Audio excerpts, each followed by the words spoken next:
মালতীবালা বালিকা বিদ্যালয়। বেণীমাধব, তোমার বাড়ি যাব। বেণীমাধব, তুমি কি আর আমার কথা ভাবো? বেণীমাধব, মুখ খুলে পাখি তখন তোর বলে বাজাচ্ছিল। আমি তখন মালতী স্কুলে ডেস্কে বসে অঙ্ক করি, ছোট্ট ক্লাস ঘর। বাইরে দিদিমণির পাশে দিদিমণির পর। আমি তখন নবম শ্রেণী, আমি তখন শাড়ি। আমার হলো বেণীমাধব সুলেখাদের বাড়ি। বেণীমাধব, লেখাপড়ায় ভালো। শহর থেকে বেড়াতে এলে আমার রং কালো। তোমায় দেখে এক দৌড়ে পালিয়ে গেছি ঘরে। বেণীমাধব, আমার বাবা দোকানে কাজ করে। গুঞ্জে উলি গুঞ্জে তবু ফুটেছে মঞ্জুরি। সন্ধ্যাবেলা পড়তে বসে অঙ্কে ভুল করি।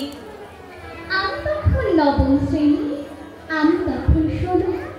ব্রিজের ধারে বেণীমাধব, লুকিয়ে দেখা হলো। বেণীমাধব, এতদিনের পরে সত্যি বলো, এসব কথা এখনো মনে পড়ে? এসব কথা বলেছ তুমি তোমার প্রেমিকাকে? আমি কেবল একটি দিন তোমার পাশে তাকে দেখেছিলে বালুর নিচে উপর বসে আলো। স্বীকার করি, দুজনকে মানিয়েছিল ভালো। জুড়িয়ে দিল চোখ আমার, পুড়িয়ে দিল চোখ। বাড়িতে এসে বলেছিলাম ওদের ভালো হোক। রাতে এখন ঘুমোতে যাই একতলার ঘরে।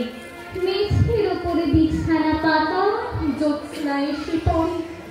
আমার পরে জীবন ছিল চোরাপথের বাকি, মিলিয়ে গেছে জানি না আজ কার সঙ্গে থাকে। আজ জুটেছে, কাল কি হবে? কালের ঘরে শোই।